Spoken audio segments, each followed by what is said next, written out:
जय श्री कृष्णा। थारो सगला को मेरे चैनल पर बहुत बहुत स्वागत है। आज मैं थाने सोमवती अमावस की पूजा विधि, सोमवती अमावस की कहानी सुनाऊंगी। तो सबसे पहले सुनो सोमवती अमावस की पूजा विधि। सोमवार ने अमावस आवे, ई दिन सोमवती अमावस होवे। ई दिन आपने घर में पितरा की दोख लागे। ई दिन पिंपल और तुलसी की भी पूजा हुए।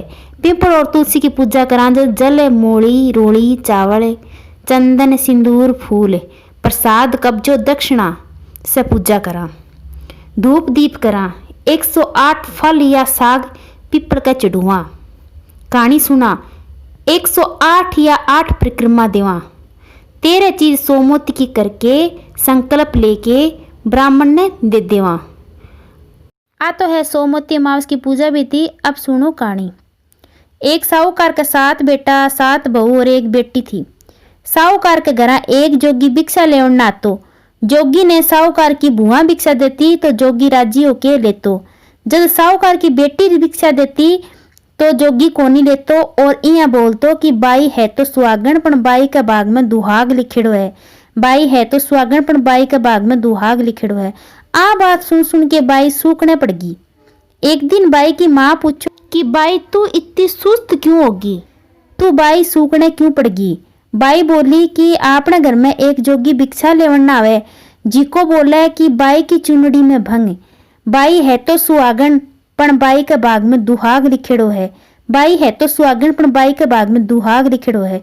यह बात मैंने बिल्कुल भी अच्छी को नहीं लागे और ई खातर में सूखने पड़गी। माँ बोली कि काल आन दे, मैं खुद सुनूंगी। जब जोगी भिक्षा लेवन ना आयो तो बाई की माँ खंबे ओरले बैठ गई।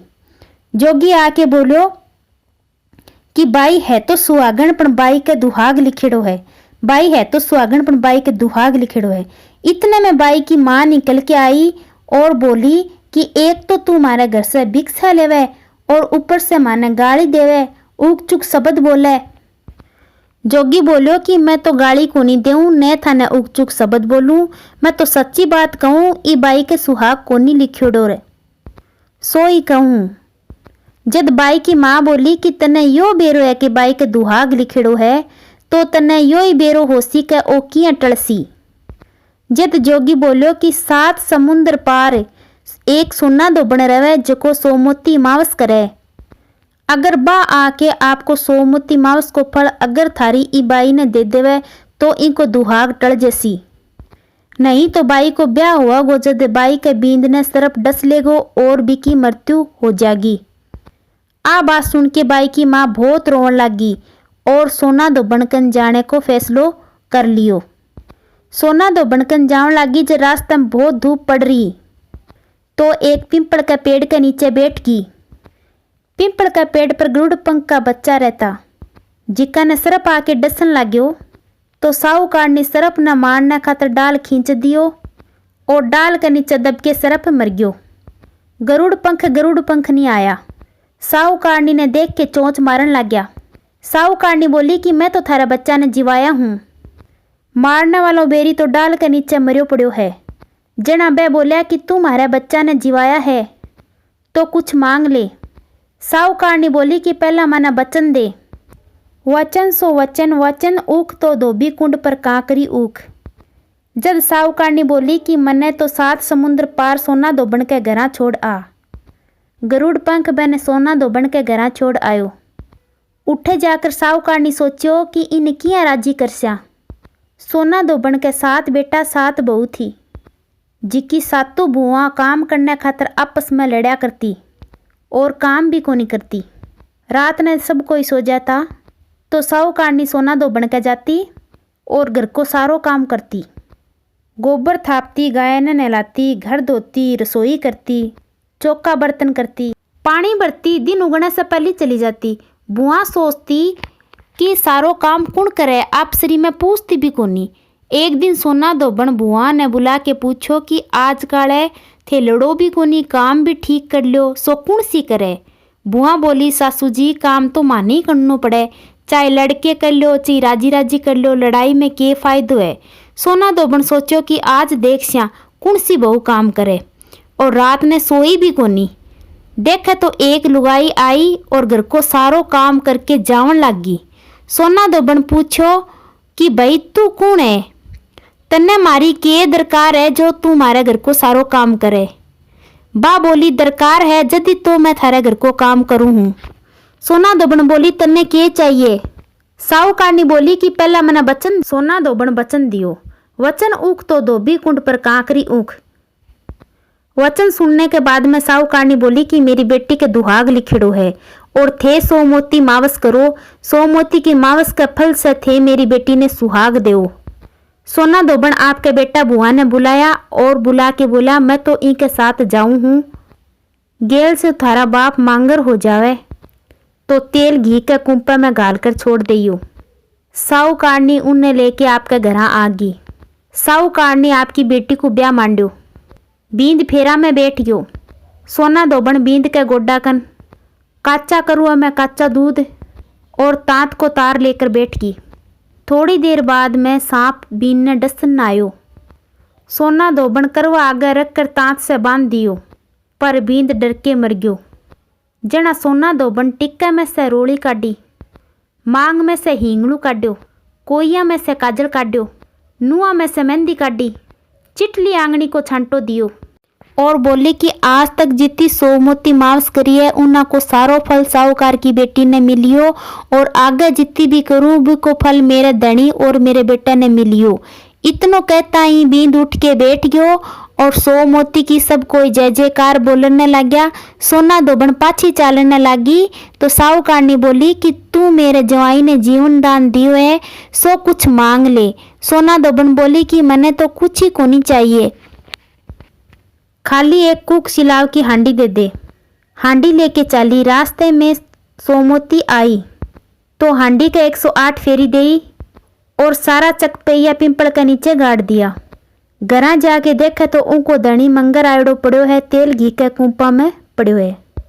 जद टिक्के में से रोली काटी, मांग में से हींगलू काट्यो, कोइया में से काजल काट्यो, नुआ में से मेहंदी काट्यो, चिटली आंगली को छिंटो दियो और बोली जो रास्ते में सोमोती करी हूँ उनको फल मेरे धनी ने लागियो। इतनो कहता ही उनको धनी बैठो हो गयो। घर को जोशी आयो और बोलो कि जजमान सोमोती को के करायो है सो देओ। सोना धोबन बोली कि मने तो सोमोती रास्ते में आई थी, सो मैं तो कुछ भी कोनी करियो, सो पिंपल के नीचे ही गाड़ दियो। जोशी जाकर खोद कर देखियो तो 108 और 13 सोने का चक्कर हो रहा है। जोशी जल्दी जल्दी सारा घरा ले आयो और कहो कि जजमान इसी फेरी करी है और मन्ने कह दियो कि कुछ भी कौन करी। सोना धोबन बोली कि यो तो थारा ही भाग सा होयो है, सो थे ही ले जाओ। जोशी बोलियो कि मेरी तो चौथी पांती होए और बाकी को थारो ही होए, थारो मन होए जिके नहीं दे दो। सारी नगरी में हेलो फेरा दियो कि सब कोई सोमोती करियो। हे सोमोती मावस जिसो साहूकार की बेटी ने सुहाग दियो, जिसो सब कोई ने दियो। कहता ने सुनता ने उकारा बरता ने आपने सारे परिवार ने दियो। विनायक जी की कहानी। एक बुढ़िया माई का एक बेटो और एक बहू थी। बेटो दूसरे गांव कमाने जातो तो बुढ़िया माई आपकी बहू ने बहुत दुख देती, कुछ खान पीने भी कौन देती। जद बहू के करती, कलेओ पड़ो तो झको खा लेती, थोड़ो खिंडा देती और सासू जी पूछती तो चूहे को नाम लगा देती। बी को धनी 12 महीने से घरा आओ थो तो बा सोचो कि काल मेरो धनी घरा आओगो सो सुधियाँ सुधियाँ उठ के काम कर लूँगी। उठने विनायक जी महाराज सोचो कि आ तो रोजी ना कलेओ कर लेवे और चूहे को नाम लगा देवे झूठो ही, सो इन्हें चुटकुलो दिखानो चाहिए। बहू रात ने आपकी कोठड़ी का कुआड़ बंद करके सोया करती और अपनी धोती खूंटी पर टांग देती। बा दिन भी इं ही करियो तो गणेश जी महाराज चूहे ने आज्ञा दी कि बी की धोती ने बिल में ले जा, तो चूहो बी की धोती बिल में ले गयो। सवेरे बहू सुधियाँ उठ कर देखो तो धोती कोनी और उठे ही बैठी रही रोवने लगी। बाढ़ ने सब कोई हेला मारने लग गया तो बोली कोई मेरी धोती खूंटी पर से ले गयो, मैं बाहर ने किया आऊँ। इतने में भी को धनी बार गांव से आ गयो। सब कोई बोला कि तेरी लुगाई कुआड़ को नहीं खोले।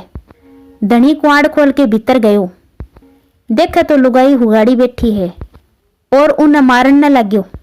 बोलो कि तू झूठ बोले, बंद कमरे में धोती कट जाती। लुगाई आपका मन में सोचो कि मैं सासू को कलेओ खा जाती और चूहा का नाम लगा देती। सो हे विनायक जी महाराज, मने माफ़ कर दो, मेरी धोती मिल जाओ। अगर मेरी धोती मिल जाएगी तो मैं थारो 1.25 रुपये को प्रसाद चढ़ाऊंगी। इतने में ही सासू ने धोती को कोनो चूहे के बिल में दिखियो। सासू बोली कि बहू तो साची बोले है। बहू बोली मेरी करनी मेरे मत है। बहू बोली कि मैं सासू जी को कलेओ रोजाना चोर के खाया करती और चूहे का नाम लगा देती। सो विनायक जी महाराज मन ने वो चुटकुलो दिखायो है। उन दिन से बहू के मन में विनायक जी के प्रति बहुत श्रद्धा होगी। बा खूब मन से सेवा पूजा करने लगी। उना का खूब धन हो गयो, सब सुख से रहन लग गया। हे विनायक जी महाराज, जिसो बहू ने चुटकुलो दिखायो, जिसो कोई ने मत दिखाइयो, जिसो बहू ने धन दियो बिसो सब ने दियो, कहता ने सुनता ने उकारा बर्तन ने आपने सारे परिवार ने दियो। जय हो विनायक जी महाराज की। अगर थाने मेरी यह कहानी पसंद आई हो तो थे मेरे चैनल ने सब्सक्राइब शेयर लाइक कमेंट करियो। जय श्री कृष्णा।